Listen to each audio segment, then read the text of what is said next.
사도행전 18장 말씀입니다. 신약성경 218면에 있습니다. 오늘 컴퓨터가 좀 문제가 있어서 개인 성경을 보시기 바랍니다. 사도행전 18장 1절로 4절까지 말씀입니다. 제가 봉독합니다. 신약성경 218면에 있습니다.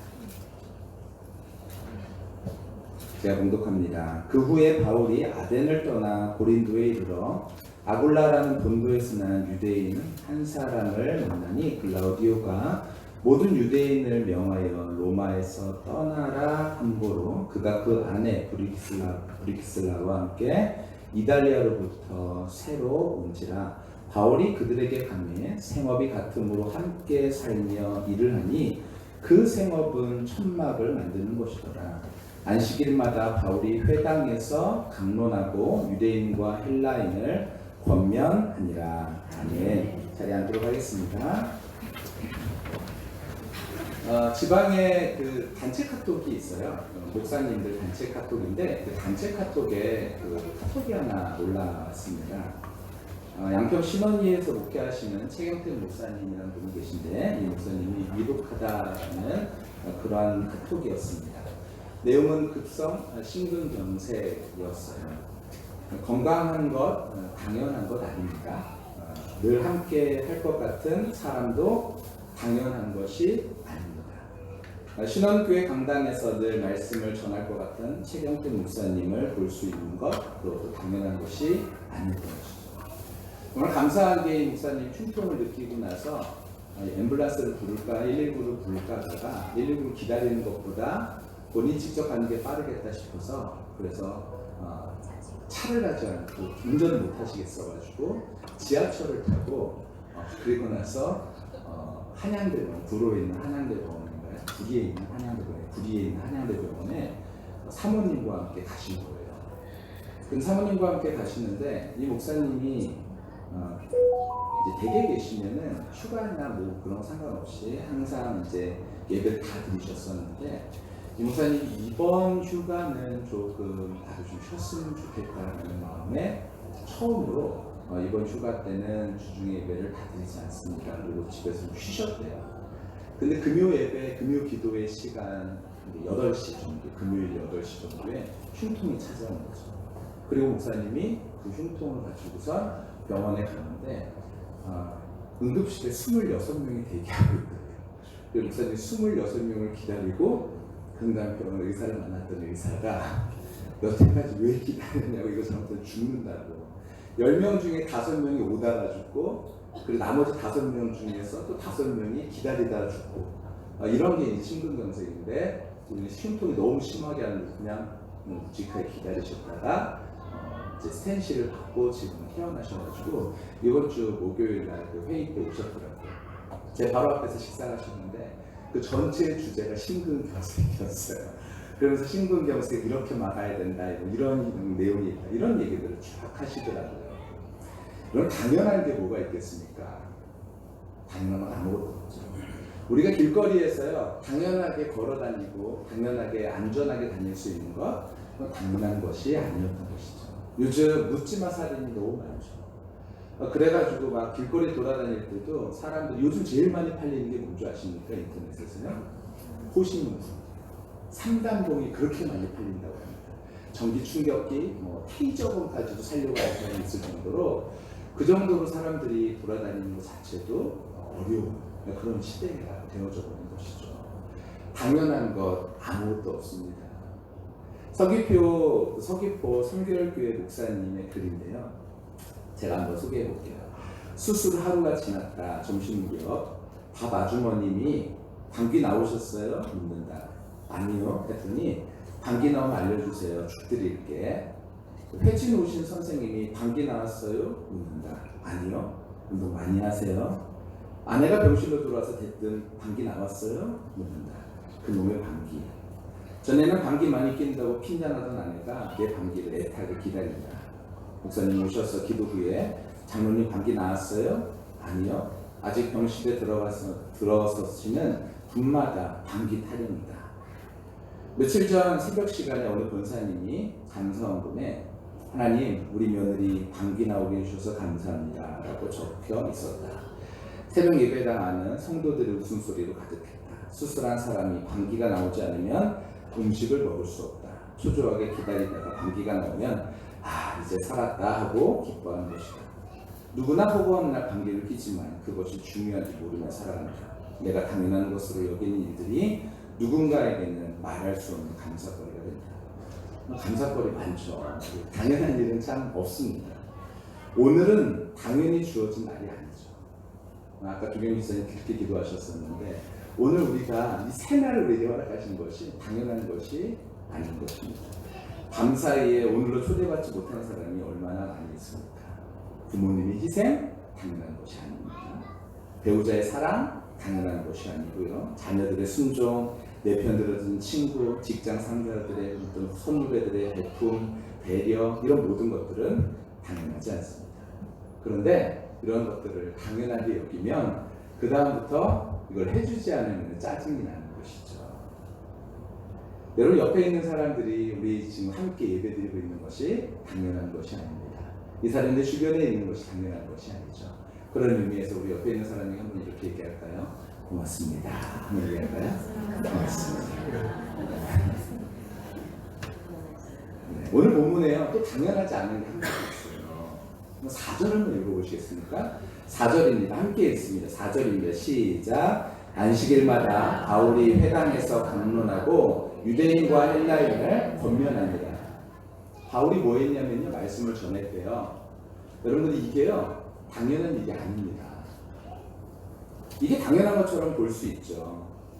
사도가 말씀을 전하는 것이 당연한 일이 아닌가? 이렇게 생각할 수 있는데요. 최소한 사도행전 18장에 이 바울의 상태를 우리가 알면 우리는 바울이 말씀을 전했네 라고 감탄할 수 있게 되어진다는 거예요. 오늘 본문은요. 바울의 행적을 기록하는 것으로 시작합니다. 18장 1절부터 보면요. 어떻게 되냐면 아덴이라는 곳을 떠나서 어딘지 중요하지 않아요? 고린도에 있는 지금 현재 고린도에 있는 거예요. 무슨 이유로 바울은 아덴을 떠나 고린도로 가게 됐을까요? 그 이유를 짐작케 하는 내용이 있는데요. 고린도전서 2장 3절에 기록되어 있습니다. 제가 한번 읽어볼게요. 고린도전서 2장 3절인데요. 바울이 아덴을 떠나서 고린도에 갔을 때의 마음의 심정이에요. 이렇게 기록됐어요. 내가 너희 가운데 거할 때에 약하고 두려워하고 심히 떨었도다. 아덴을 떠나 고린도에 갔을 때 바울의 상태가 무엇이냐면요. 약했고 두려웠고 떨었다는 거예요.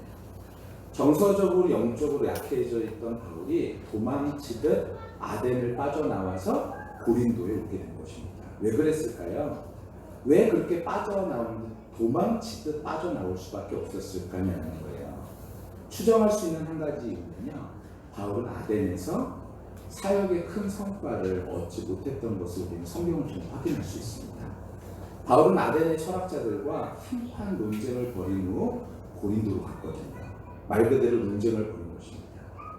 어떤 사람은 아덴에서는 복음을 지식으로 전달했으니까 망했다 이런 식으로 얘기하는데 그렇지는 않습니다. 그렇게 볼 수는 없고요.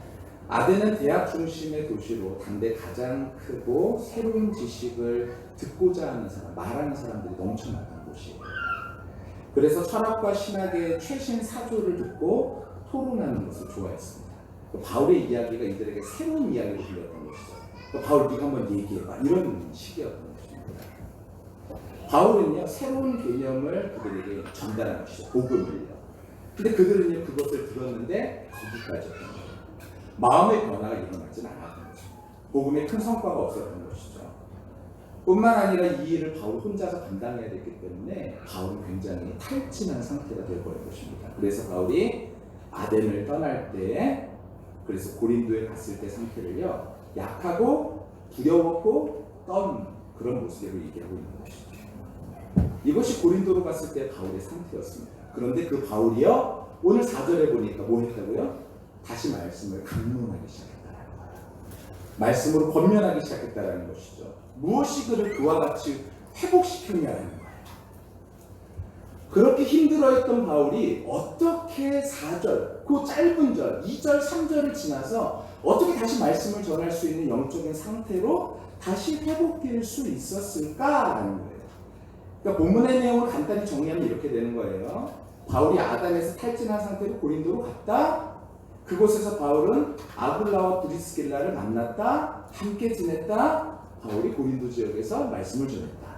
그러니까 이런 거죠. 바울이요, 영적인 상태로 탈진해 있다가 탈진한 상태가 회복되어졌는데 그 중간에 누가 껴있냐면은 아굴라와 브리스길라.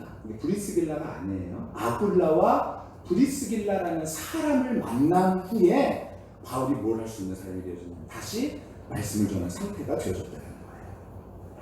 여러분, 바울이요, 그 약했던 모습 좀 살펴보면 바울이 고린도에 처음 왔을 때 그 모습이 약하다라고 표현해요. 이 약하다라는 단어가요, 아스테네이아라는 단어인데 이 단어가 뜻이 무엇이냐면요, 영향력의 부족 그리고 무능함, 이걸 느끼는 상태를 바로 아스테네이아라고 말하는 거죠.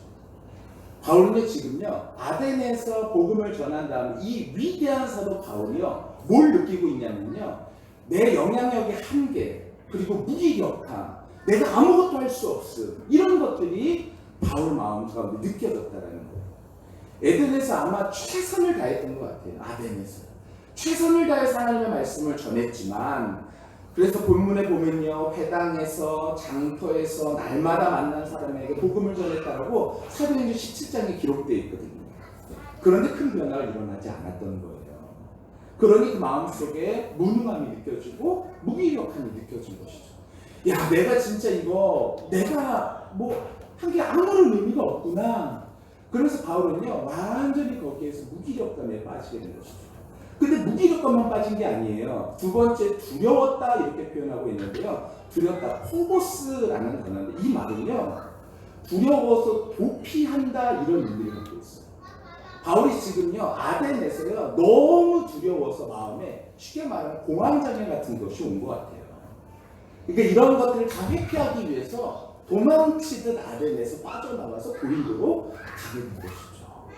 여러분, 바울의 마음이 이해가 되십니까? 맨 마지막에요, 떨었다, 트로모스인데 이 트로모스의 단어는요, 말 그대로 육체가 떨리다라는 의미를 갖고 있습니다. 마음의 이런 내용들이요, 육체로 드러나는 거예요. 너무 불안하니까 바울이 이렇게 떠온 것 같아요. 바울은 마음에 큰 타격을 입은 것 같습니다. 약했고 두려웠고 떨렸고.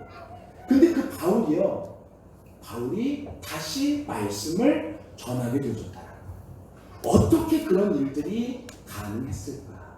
어떻게 이렇게 완전히 무너졌던 사람이 다시 회복되어질 수 있었을까? 여러분, 그 중간에 나타나는 것은요, 단 2명. 브릭스라와 아굴라와 브리스길라. 이 두 부부, 이 두 사람, 이 부부를 만났을 때 바울은 회복되어졌다는 사실을 우리는 본문을 통해서 확인할 수 있게 되어진 것이죠. 오늘 본문에서 아굴라와 브리스길라에 대해서요, 간단히 설명하고 있는데 2절에 이렇게 설명하고 있습니다. 2절 말씀 같이 한번 보도록 하겠습니다. 2절입니다. 제가 읽겠습니다. 아굴라라는 본도에서 난 유대인 한 사람을 만나니, 그러니까 아굴라요. 본도에서 난 어딘지 중요하잖아요. 유대인 한 사람을 만났는데 그는 글라우디오가 황제 이름이거든요. 글라우디오 황제 때 모든 유대인을 명하여 로마에서 떠나라. 왜 그랬냐면 유대인과 기독교 사이에서 갈등이 일어나가지고요, 글라우디오 황제가요, 로마에서 다 추방시켰거든요. 다 추방, 나가! 이렇게 된 거예요. 그러니까 글라우디오가 약간 사람이 모자랐었대요. 그러니까 이 문제를 해결하기 위해서 다 나가! 이렇게 됐던 것이죠. 한고로 그가 그 아내 브릭슬라와 함께 이달리아로부터 온지라, 이렇게 돼 있어요. 이들은요, 그러니까 쫓겨난 신세인 거예요. 쉽게 말해서 추방당한 사람, 쫓겨난 사람이 바로 이 두 부부입니다.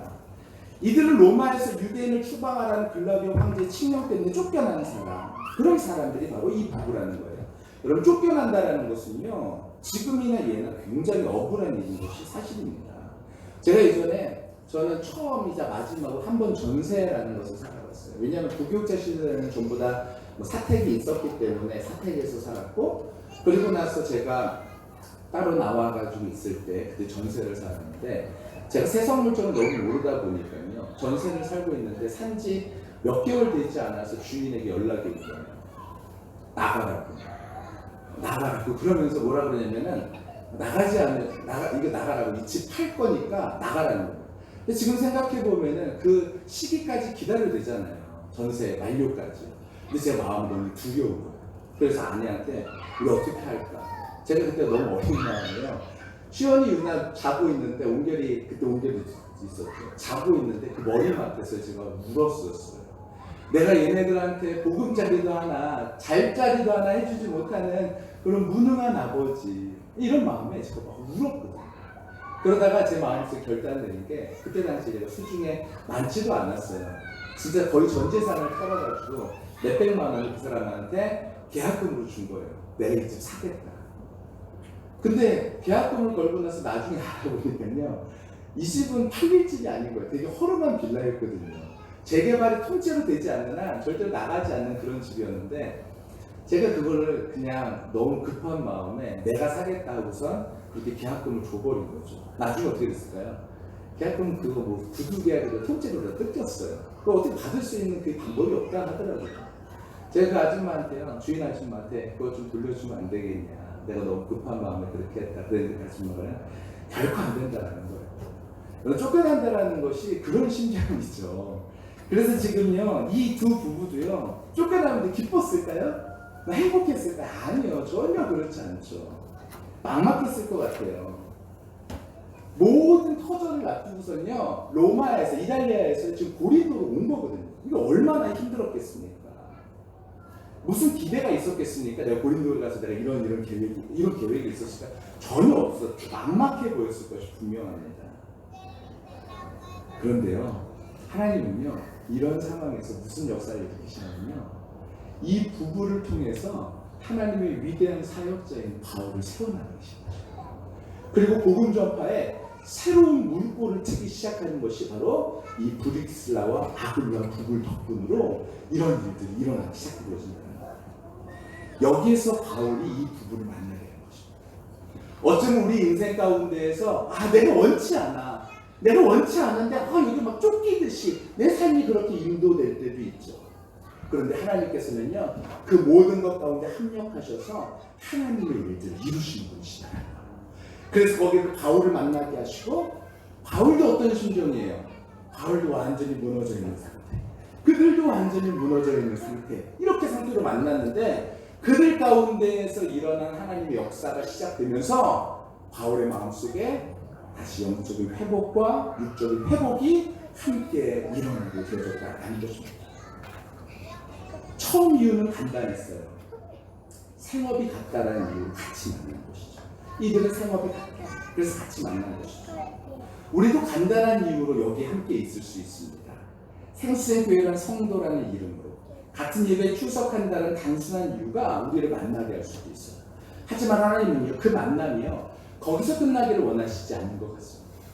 브릭슬라와 아굴라 이 부부가 바울을 만나서 하나님의 위대한 일들을 하셨던 것처럼, 우리의 삶 속에서 만나는, 어쩌면 스치듯이 만나는 모든 사람들, 어쩌면 스치듯이 만나지 않더라도 우리의 삶 속에서 굉장히 가까이 만나는 그런 사람들 관계 안에서 하나님의 일들을 이루기를 하나님께서는 원하신다는 것이죠.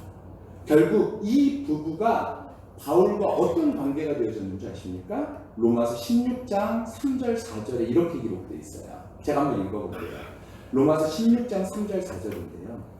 너희는 그리스도 예수 안에서 나의 동역자들인 브리스길라와 아굴라에게 문안하라. 그러면서 뭐라 그러냐면요, 그들은 내 목숨을 위하여 자기의 목까지도 내놓았나니, 이렇게 표현했습니다. 여러분, 지금 바울이요, 이 브릭슬라와 아굴라 이 부부에게 향하여 생각하는 것은요, 이 부부는 나를 위해서 목숨까지 내어놓을 수 있는 그런 사람들, 우리는 서로 목숨까지 내어줄 수 있는 이런 사람들이다 라고 말하고 있는 것입니다. 마치 예수님께서 인간에게 보여주신 사랑과 비슷합니다. 헌신의 관계, 목숨을 내어준 관계, 그 관계가 회복되게 했고 그 관계가 생명을 낳게 했던 것처럼 이들 부부와 바울 사이에서 헌신된 관계가 이들을 회복해 한 것이죠. 이들 부부와 바울 사이에서 구체적으로 어떤 일이 벌어졌는지는 알 길이 없습니다. 다만 우리가 알 수 있는 것은요, 이 두 부부는요, 이 부부와 바울은요, 그 고린도에서 얼마나 시간이 지난지 모르겠지만 그 시간을 통하여서 서로의 마음을 내어놓고 목숨까지도 내어줄 수 있는 그런 관계로 발전했다는 것입니다. 그리고 바울은요, 그 교제를 통해서 다시 힘을 얻고 복음을 전할 수 있는 일이 이루어졌다는 것입니다. 여러분, 좋은 만남 후에는요, 회복이 일어납니다. 우리가 예수님을 만나서 회복됐던 것처럼, 바울이 아굴라와 브리스길라를 만나서 회복됐던 것처럼, 이제 우리를 만나는 사람이 회복해 되는 일을 하나님은 기대하고 계십니다. 우리는 매일 사람을 만나죠. 그 만남 가운데서 하나님의 뜻이 이루어지는 저와 우리 모두가 다 되시기를 예수님의 이름으로 간절히 축원합니다. 여러분, 그래서 제가 예전에 1년 전쯤인 것 같아요. 제가 이 예화를 만남에 대한 이야기를 할 때 이 예화를 썼었는데, 제가 다른 예화를 아무리 찾아보려고 해도 이 예화만큼 적절한 게 없는 것 같아서 저도 잘 기억나지 않는 내용이기 때문에 우리 성도님들도 다시 한번 들어보시고 마음속에 나는 어떤 만남인가 한번 생각해 보시는 시간이 되었으면 좋겠습니다. 정채봉 작가의 에세이 만남이라는 것에 보면 5종류의 만남이 나타납니다. 첫 번째로는요, 여러분, 제가요 이 글을 쓰면서, 이 설교문을 쓰면서 나에게 이런 사람이 있을까, 저도 그런 생각을 했었거든요. 누구가 나에게 브릭스와 아굴라일까? 근데요, 하나님 저에게 주셨던 마음은요, 왜 너가 브리스길라와 아굴라가 되려고 생각하지 않느냐 하는 마음이죠. 여러분, 이 말씀, 우리 다시 한번 그 만남에 대한 5가지 만남에 대한 이야기를 한번 들어보시면서 나는 누군가에게 어떤 만남을 보여주고 있는가 한번 생각해 보시기 바랍니다. 첫 번째로는요, 생선 같은 만남이 있다고 합니다. 생선. 그러니까 처음에는 싱싱하지만 금방 상하고 비린내나는 생선처럼 시기하고 질투하고 싸우면서 원한만 남는 그런 인생이 바로 만남이 생선과 같은 만남이에요. 여러분, 우리는 어떤 만남을 하고 계십니까? 혹시 이런 만남은 아니신가요? 두 번째로는요, 지우개 같은 만남이라고 합니다. 아무런 의미도 없이 곧 기억에서 지워지는 아까운 시간의 만남인 것이죠. 지우개 같은 만남. 세 번째로는요, 건전지 같은 만남이 있다고 합니다. 쓸모가 있을 때는 들고 있다가 필요가 없어지면 멀어지는 그런 도구적인, 수지타산적인 만남이 건전지 같은 만남이에요. 네 번째로는요, 꽃송이 같은 만남이 있다고 해요. 화려하게 피지만 곧 지고 마는 끝이 안 좋은 만남이 바로 이와 같은 만남이라고 합니다. 다섯 번째는요, 손수건 같은 만남이에요. 슬플 땐 눈물을 닦아주고 힘들 땐 땀을 닦아줘서 서로 의지하는 아름다운 만남이 바로 손수건 같은 만남이죠.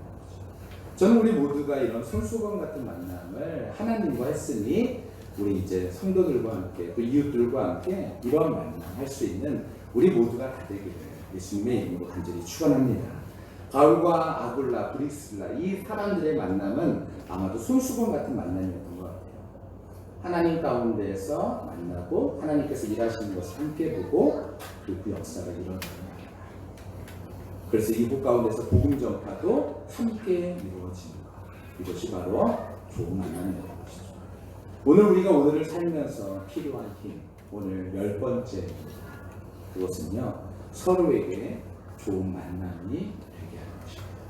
하나님께서 우리에게 예수 그리스도라는 하나님이라는 좋은 만남을 통해 우리를 회복시켜 주셨던 것처럼 우리도 누군가에게 좋은 만남이 되어 하나님의 나라를 이루어가는 귀한 역사 가운데 그 만남이 다시 시작된다면 그 삶이야말로 아름다운 인생이 아닐까 생각되었습니다. 여러분, 브리스길라 아굴라가요, 로마에서 추방당할 때 그때 힘들어하고 괴로워했어. 만약 그렇게만 했다면요, 이 바울과의 만남은 이루어지지 않았겠죠. 하지만 하나님께서 선하시게 인도하신다는 사실을 믿고 그 사실을 따라갔을 때 바울과 같은 또 귀한 만남이 이루어진 것 같습니다.